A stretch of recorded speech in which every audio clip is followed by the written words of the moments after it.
श्री सद्गुरु साईनाथ महाराज की जय। श्री सद्गुरु साईनाथार्पणमस्तु। शुभं भवतु। श्री सच्चिदानंद सद्गुरु साईनाथ महाराज की जय।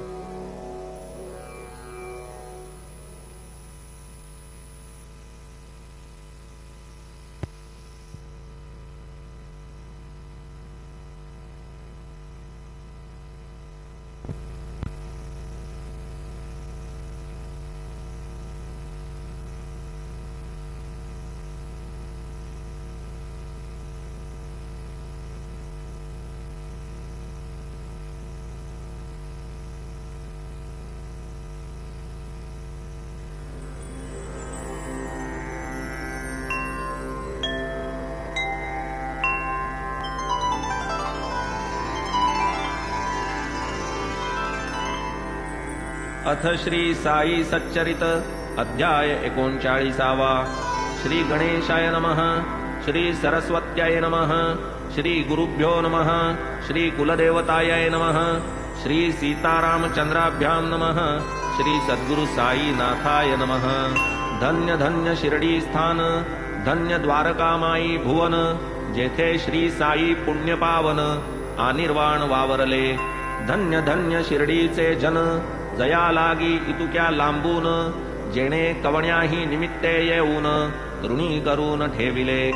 गाव शिर्डी आधी लहान, साई सहवासे झाला महान, त्याचेनी झाला अतिपावन, त्याचेनी तीर्थपण तयाला। त्या शिर्डीच्या बायाही धन्य, धन्य त्यांची श्रद्धा अनन्य, न्हाता दळिता कांडिता धान्य, गाती असामान्य साई ते। धन्य धन्य तयांचे प्रेम, गीते गाती अत्युत्तम, ऐकता तयातील काही अनुत्तम, होतसे उपरम मनास। म्हणून या श्रोतयांप्रती यथा काळे कथानुसंगती, भावया तयांची जिज्ञासा तृप्ती, देईन विश्रांती दायकती। साई निजामशाहीत प्रकट, आम्रतळी मार्गानिकट, धूप खेड्याचे वऱ्हाडा सकट, शिर्डीस अवचट पातले। या खेड्यातील पुण्यवान, चांद पाटील नामाभिधान, तया आरंभी जडले हे निधान, इतरा दर्शन त्याचेनी। कैसी तयाची घोडी हरवली, कैसी साईंची गाठी पडली, कैसी तयांनी चिलीम पाजिली, घोडी त्या दिधली मिळवून। चांद भाईचे कुटुंबाचा, भाचा एक होता लग्नाचा, वधूचा योग जुळला शिर्डीचा, वऱ्हाड वधूच्या गावी ये विषयीची सात्यंत कथा पूर्वीच कथिलीसे श्रोतया करिता, तथापि स्मरली प्रसंगोपात्तता, नको पुनरुक्तता तयाची। चांद पाटील केवळ निमित्त, भक्तोद्धाराची चिंता अत्यंत, म्हणून साई हा अवतार धरीत, स्वयेच की येत शिर्डीत। जड मूढ हीन दीन, व्रत तप संस्कार विहीन, साळे भोळे भावार्थी जन, कोण साई वीण उद्धरिता। 18 वर्षांचे वय, तेथून एकांताची सवय, रात्री कुठेही पडावे निर्भय, सर्वत्र ईश्वरमय जासी। होता जेथे पूर्वी खड्डा, अवघ्या गावचा जो किरडा, दिवसा फिरावे चहूकडा, रात्री पहुडावे ते स्थानी।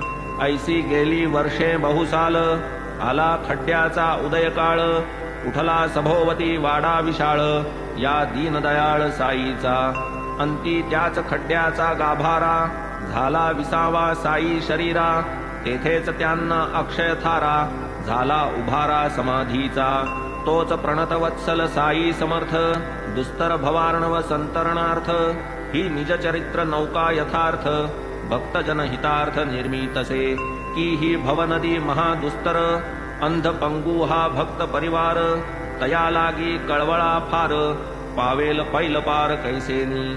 सर्वा आवश्यक भवतरण, तदर्थ भावे शुद्धांतःकरण, चित्तशुद्धी मुख्य साधन, भगवद भजन त्यामूळ।